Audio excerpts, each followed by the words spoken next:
Bismillahirrahmanirrahim. Assalamualaikum warahmatullahi wabarakatuh. Saya Ina Sufia Rustan, mahasiswa Universitas Islam Negeri Alauddin Makassar, jurusan Kimia, Fakultas Sains dan Teknologi.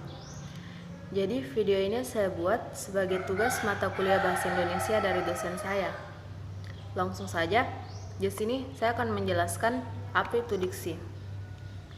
Jadi, diksi adalah pemilihan kata yang tepat untuk menyatakan sesuatu.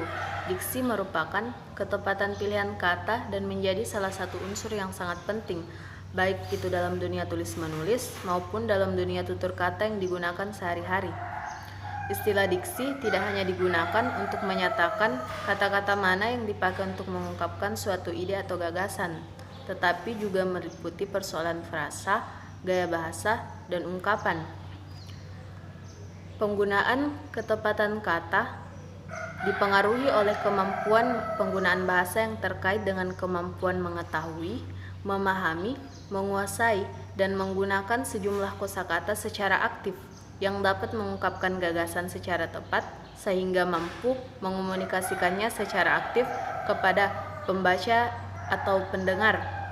Ada beberapa syarat di dalam diksi atau ketepatan pilihan kata. Yang pertama adalah kita harus membedakan makna denotasi dan konotasi secara cermat.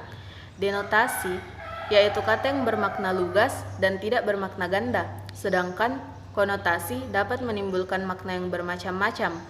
Yang kedua, membedakan secara cermat makna kata yang hampir bersinonim. Kata-kata yang hampir bersinonim yaitu adalah, yaitu, yang, dan merupakan. Yang ketiga, membedakan makna kata secara cermat yang ejaannya hampir mirip. Misalnya, inferensi dan interferensi. Inferensi maknanya adalah kesimpulan, sedangkan interferensi bermakna saling mempengaruhi. Yang keempat adalah tidak menafsirkan makna kata secara subjektif berdasarkan pendapat sendiri. Yang kelima, menggunakan imbuhan asing. Jika itu diperlukan, kita harus memahami maknanya secara tepat. Yang keenam, menggunakan kata-kata idiomatik berdasarkan susunan pasangan yang benar. Misalnya, sesuai, bagi, seharusnya, sesuai dengan. Yang ketujuh, menggunakan kata umum dan khusus secara cermat. Untuk mendapatkan pemahaman yang spesifik, karangan ilmiah sebaiknya menggunakan kata khusus, misalnya mobil. Mobil itu adalah kata umum. Corolla, kata khusus. Corolla yaitu sedan buatan Toyota. Yang kedelapan, menggunakan kata yang berubah makna dengan cermat, misalnya isu, berasal dari bahasa Inggris, yaitu isu yang berarti publikasi atau kesudahan perkara. Sedangkan isu dalam bahasa Indonesia berarti kabar yang tidak jelas asal-usulnya atau kabar angin. Yang ke-9, menggunakan dengan cermat kata bersinonim. Yang ke-10, menggunakan kata abstrak dan kata konkret secara cermat. Ada beberapa istilah dalam diksi atau pemilihan kata. Yang pertama itu sinonim, antonim, homonim, homofon, homograf, polisemi, hipernim, dan hiponim. Baiklah, saya akan menjelaskan satu persatu. Yang pertama, sinonim. Sinonim adalah suatu kata yang memiliki bentuk perbedaan namun memiliki arti yang sama atau pengertiannya mirip. Contohnya, binatang sinonimnya adalah fauna. Bohong sinonimnya adalah dusta. Selanjutnya adalah antonim. Antonim adalah suatu kata yang artinya berlawanan antara yang satu dengan yang lain.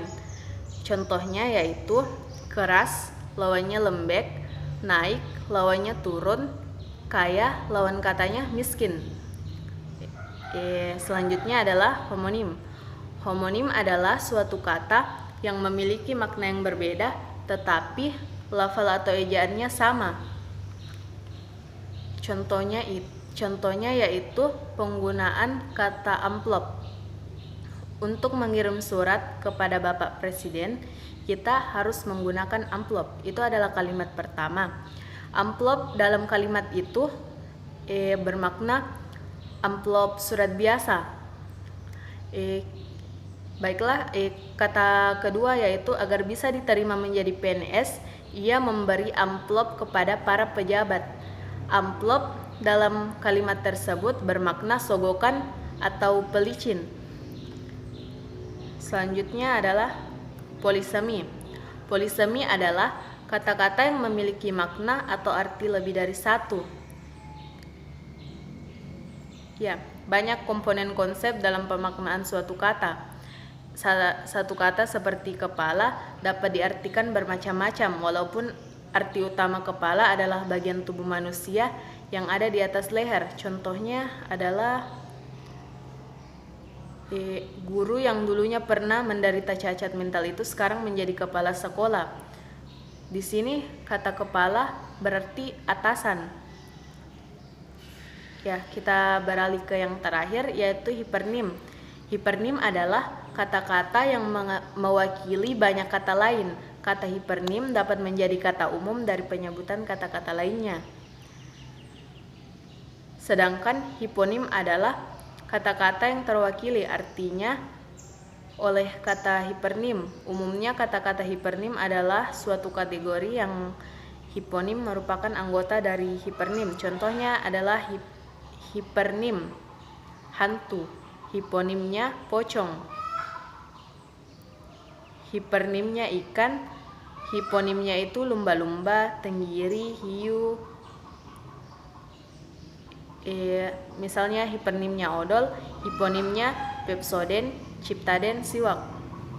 Baiklah, mungkin hanya itu yang bisa saya jelaskan. Mohon maaf bila banyak kekurangan. Sekian. Wassalamualaikum warahmatullahi wabarakatuh.